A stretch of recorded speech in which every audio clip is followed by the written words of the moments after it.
दोस्तों, अगर आप हमारे चैनल पे पहली बार आए हैं तो जल्दी से नीचे मौजूद सब्सक्राइब का बटन दबा दो और उसके साइड में बेल आइकन भी दबा दो, क्योंकि हम आपके लिए लेकर आते हैं मोटिवेशनल वीडियोस, ट्रेनिंग वीडियोस और हर वो जरूरी जानकारी जो आपको अपने नेटवर्क मार्केटिंग बिजनेस को बिल्ड करने के लिए चाहिए होती है।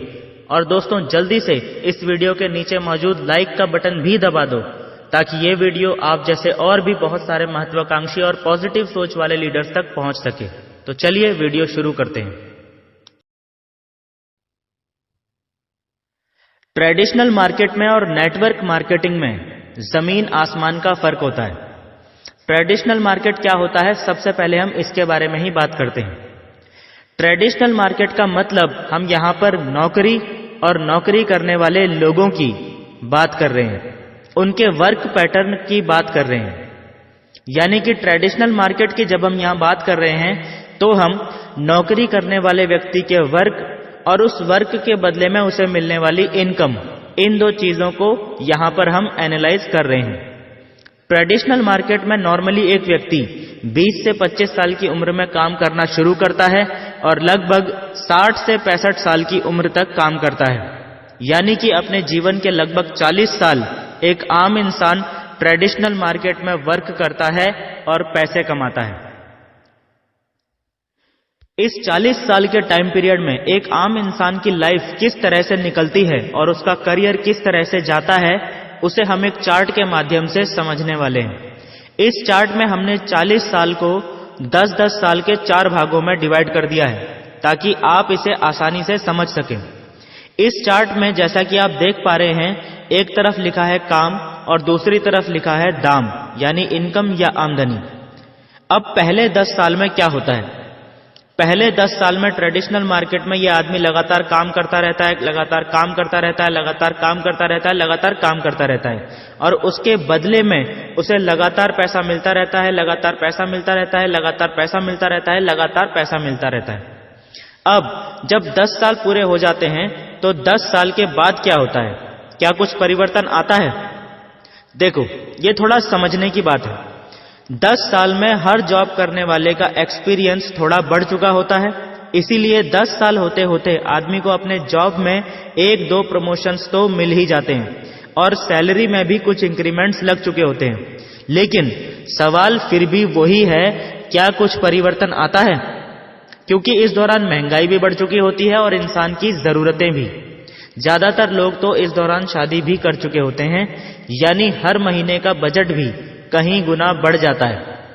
यानी कि 10 साल पहले जब आदमी ने अपना जॉब स्टार्ट किया था तब हो सकता है उसकी जरूरतें 2000 रुपए में पूरी हो जाती हूं, लेकिन आज उसे अपनी जरूरतें पूरी करने के लिए कम से कम 20,000 रुपए की जरूरत है।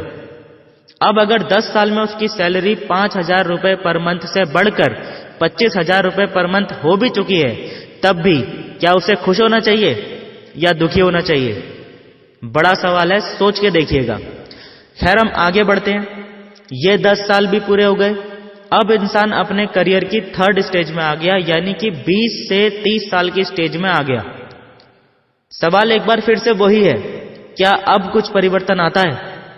20 साल पूरा होते होते एक्सपीरियंस और ज्यादा बढ़ चुका होता है, 1-2 प्रमोशंस और मिल चुके होते हैं और सैलरी भी पहले से बहुत ज्यादा हो चुकी होती है। लेकिन इस दौरान महंगाई भी बढ़ चुकी होती है, रोजमर्रा की जरूरतें भी बढ़ चुकी होती हैं और फैमिली का साइज भी बढ़ चुका होता है। आपने कभी नीचे की तरफ जाते हुए एस्केलेटर से ऊपर की तरफ चढ़ने की कोशिश करते हुए किसी भोले भाले इंसान को देखा है? हिंदुस्तान में कई जगह पर ये नजारे आम हैं।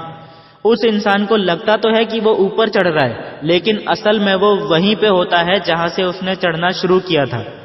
ठीक ऐसी ही कंडीशन हर उस इंसान के साथ होती है जो ट्रेडिशनल मार्केट में अपने जीवन के 20 बेशकीमती साल निकाल देने के बाद जब पलट के देखता है तो खुद को वहीं पे खड़ा महसूस करता है जहां से उसने 20 साल पहले अपने करियर को शुरू किया था।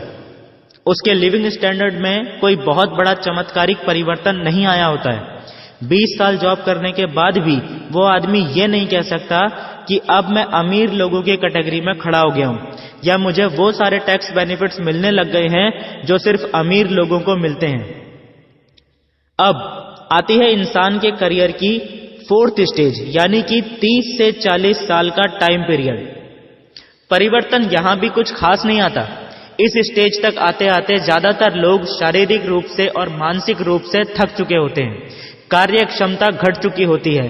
लेकिन क्योंकि 30 साल का एक्सपीरियंस है आदमी के पास और हर ऑर्गेनाइजेशन को स्मूथली चलने के लिए एक्सपीरियंस लोगों की जरूरत तो होती ही है, इसीलिए ऑर्गेनाइजेशन अभी भी उसको काम से निकालती नहीं है, बल्कि किसी ऐसी पोस्ट पर बैठा देती है जहां पर उसे फिजिकली ज्यादा वर्क ना करना पड़े, लेकिन उसके एक्सपीरियंस का बेनिफिट कंपनी को मिलता रहे।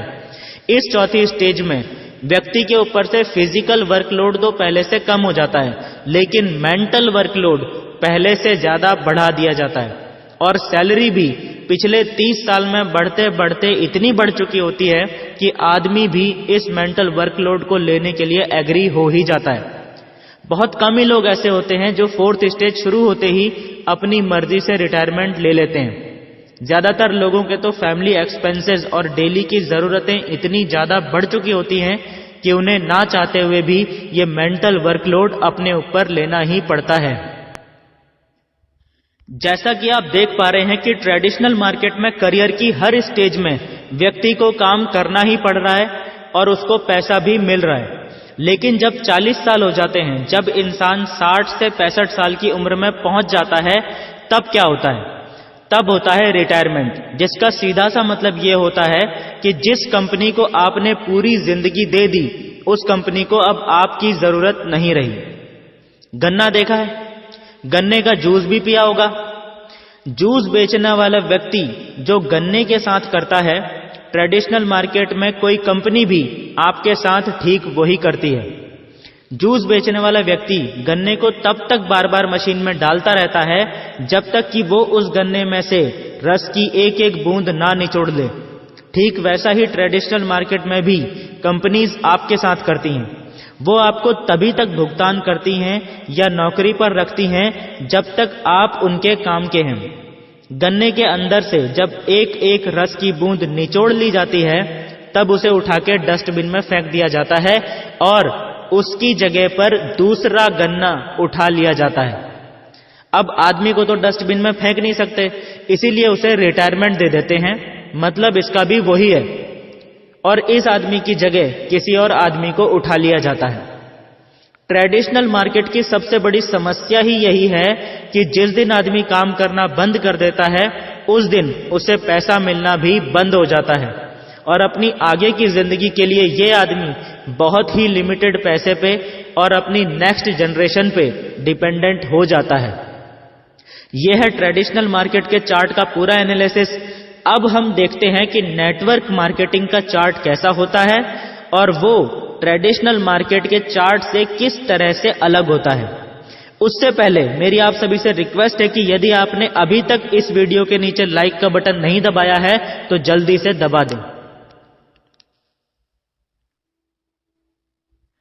ट्रेडिशनल मार्केट में हम 40 साल काम करते हैं और नेटवर्क मार्केटिंग में सिर्फ 4 साल, क्योंकि नेटवर्क मार्केटिंग में इंसान सिर्फ 4 साल में उतना पैसा आसानी से कमा सकता है जितना पैसा ट्रेडिशनल मार्केट में आदमी को 40 साल लग जाते हैं कमाने में। यानी कि सबसे बड़ा और सबसे पहला फायदा जो यहां नेटवर्क मार्केटिंग इंडस्ट्री का निकल के आता है वो ये है कि नेटवर्क मार्केटिंग इंडस्ट्री आपके जीवन के बेशकीमती 35 से 36 साल बचा देती है। यानी औसत आदमी के मुकाबले आपको कम से कम 35 से 36 साल ज्यादा मिलते हैं अपनी जिंदगी को अपने तरीके से पूरी आजादी से जीने के लिए। नेटवर्क मार्केटिंग में आदमी का करियर किस तरह से डेवलप होता है 4 साल के टाइम पीरियड में, आइए इसे समझते हैं चार्ट के माध्यम से। आपको इस चार्ट में एक तरफ दिख रहा है काम और दूसरी तरफ दिख रहा है दाम यानी इनकम। 4 सालों को हमने एक एक साल के 4 भागों में विभाजित कर दिया है ताकि आप आसानी से इसे समझ सकें। बात करते हैं पहले साल की। पहले साल को नेटवर्क मार्केटिंग बिजनेस के अंदर ट्रेनिंग पीरियड कहा जाता है। यह साल लर्निंग का होता है। नेटवर्क मार्केटिंग बिजनेस में सक्सेस होने के लिए आपको जितनी भी टेक्निकल और नॉन टेक्निकल स्किल्स सीखने की जरूरत होती है वो आप इसी पहले साल में सीखते हैं।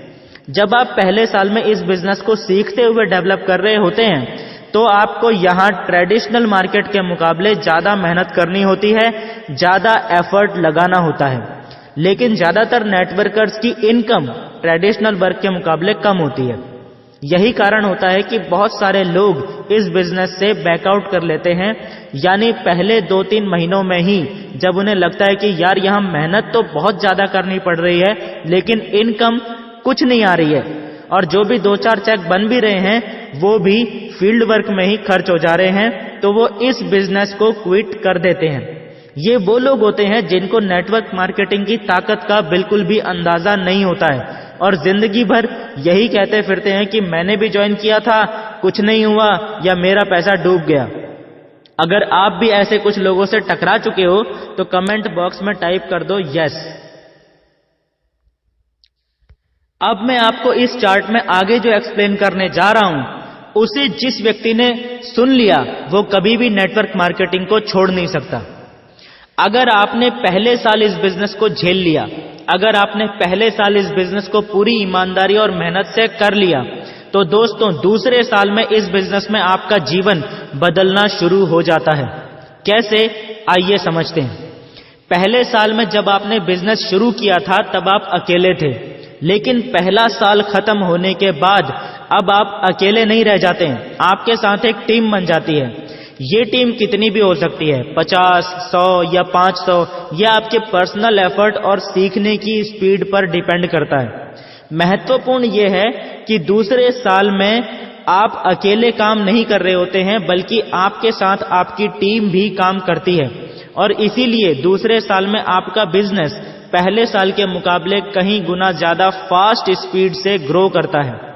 यानी कि एफर्ट आपको पहले साल के मुकाबले कम लगाना पड़ता है, लेकिन इनकम आपको पहले साल के मुकाबले काफी ज्यादा होती है, जैसा कि आप डायग्राम में देख भी पा रहे हैं।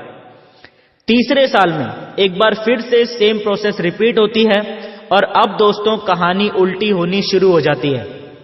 आपके पर्सनल एफर्ट्स पहले और दूसरे साल के मुकाबले और ज्यादा कम हो जाते हैं और आपकी इनकम एक बार फिर से कहीं गुना ज्यादा बढ़ जाती है। आपको ऐसा महसूस होना शुरू हो जाता है कि आपको मेहनत बहुत ज्यादा नहीं करनी पड़ रही है, लेकिन उसके बदले में इनकम आपको बहुत शानदार मिलने लगी है। ऐसा इसीलिए होता है क्योंकि नेटवर्क मार्केटिंग में day by day, week by week, month by month लगातार आपकी टीम बड़ी होती चली जाती है, और यही नेटवर्क मार्केटिंग की असली ताकत है। चौथा साल आते आते ज्यादातर नेटवर्कर्स का जीवन पूरी तरह से बदल चुका होता है। मेहनत तो आपको पहले साल में भी करनी पड़ती है, मेहनत आपको दूसरे साल में भी करनी पड़ती है, तीसरे साल में भी आपको मेहनत करनी ही पड़ती है, और मेहनत आपको चौथे साल में भी करनी पड़ती है। मेहनत तो 40 साल तक आदमी को ट्रेडिशनल मार्केट में भी करनी पड़ती है, लेकिन नेटवर्क मार्केटिंग में जब आप 3 साल पूरे कर लेते हैं और चौथे साल में प्रवेश कर जाते हैं, तो माय डियर फ्रेंड्स, यहां तक आते आते आपके हर एक चेक का साइज इतना बड़ा हो चुका होता है कि जिसे देखकर ज्यादातर लोगों की आंखें फटी की फटी रह जाती हैं। आप मेहनत तो इस साल भी कर रहे होते हैं, लेकिन आपको जो इनकम आ रही होती है उस इनकम के आगे आपकी मेहनत बिल्कुल ना के बराबर लग रही होती है। जैसा कि आप देख भी सकते हैं इस चार्ट में, चौथे साल में आपको सिर्फ अपनी टीम की ज्यादा से ज्यादा मीटिंग्स लेने की जरूरत रहती है।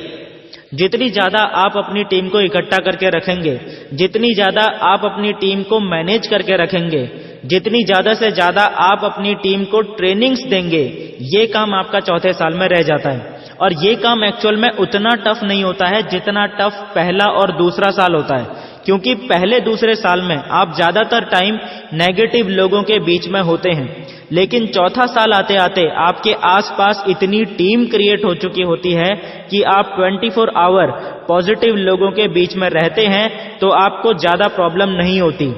लेकिन इनकम चौथे साल में लाखों में क्रॉस कर जाती है। चौथा साल खत्म होने के बाद नेटवर्क मार्केटिंग में वो चमत्कार होता है जो ट्रेडिशनल मार्केट में कभी हो ही नहीं सकता। 4 साल इस बिजनेस के अंदर जो इंसान डेडिकेशन के साथ काम कर लेता है, चौथे साल के बाद फिर उस इंसान को काम करना ही नहीं पड़ता। उसकी टीम में इतने लीडर्स खड़े हो चुके होते हैं, इतने अचीवर्स खड़े हो चुके होते हैं कि उस व्यक्ति को चौथे साल के बाद सिर्फ एक ही काम रह जाता है, फंक्शंस और मेगा सेमिनार्स में एज अ चीफ गेस्ट जाओ, हाथ हिलाओ, थोड़ा सा लोगों को 10-15 मिनट मोटिवेट करके आ जाओ। फूल मालाओं से, ढोल नगाड़ों से, तालियों की गड़गड़ाहट से आपका स्वागत होता है। महाराजाओं सा सम्मान आपको मिलना शुरू हो जाता है 5वें साल से, और आपकी इनकम लगातार मल्टीप्लाई होती चली जाती है। जिन कंपनीज में कैपिंग है, मैक्सिमम लोग कैपिंग पर पहुंच चुके होते हैं, और जिन कंपनीज में कैपिंग नहीं है, खासकर जनरेशन प्लान की मैं यहां पर बात कर रहा हूं, जिनमें कैपिंग सिस्टम नहीं होता, उनके अंदर तो आपकी इनकम बेतहाशा बढ़ती चली जाती है। फिर आपको खुद ही पता नहीं चलता कि आपका बिजनेस इंडिया के अंदर कहां-कहां, किस-किस सिटी में ग्रो होता चला जा रहा है। So this is the difference between traditional market and network marketing. Traditional market के अंदर आप खुद को धीरे धीरे खत्म कर रहे होते हैं, लेकिन नेटवर्क मार्केटिंग में आप खुद को डेवलप कर रहे होते हैं, ग्रो कर रहे होते हैं। यह खुद आपको अपनी लाइफ में डिसाइड करना है कि आपको खुद को धीरे धीरे मारना है या खुद को धीरे धीरे अमर करना है। यह आप पे डिपेंड करता है कि आपको अपनी लाइफ में, अपने करियर में क्या चुनना है। अभी कुछ लोग हो सकते हैं जिनके पास ये वीडियो पहुंचे और वो लोग सोचें कि यार नेटवर्क मार्केटिंग के बारे में तो थोड़ा बहुत सुना तो है, लेकिन आज तक कभी नेटवर्क मार्केटिंग बिजनेस ज्वाइन नहीं करी है। दोस्तों, अगर आप लोगों ने अभी तक कोई नेटवर्क मार्केटिंग कंपनी ज्वाइन नहीं करी है, या आपने कभी कोई नेटवर्क मार्केटिंग कंपनी ज्वाइन करी थी लेकिन आपका एक्सपीरियंस अच्छा नहीं रहा था, तो आपको बिल्कुल भी निराश होने की जरूरत नहीं है। आपको सिर्फ इतना करने की जरूरत है कि ये वीडियो जिस व्यक्ति के माध्यम से आप तक पहुंची है, उसके साथ बैठिए। उस व्यक्ति ने ये वीडियो आपसे इसीलिए शेयर की है ताकि आपको नेटवर्क मार्केटिंग की असली ताकत का अंदाजा लग सके। और अगर आपको नेटवर्क मार्केटिंग की असली ताकत का अंदाजा लग गया है, तो उस व्यक्ति से संपर्क कीजिए। वो आपको बताएंगे कि नेटवर्क मार्केटिंग के अंदर आप किस तरीके से वो सारी चीजें हासिल कर सकते हैं सिर्फ 4 साल में, जिनके बारे में मैंने इस वीडियो में चर्चा की है। Thank you and wish you all the best.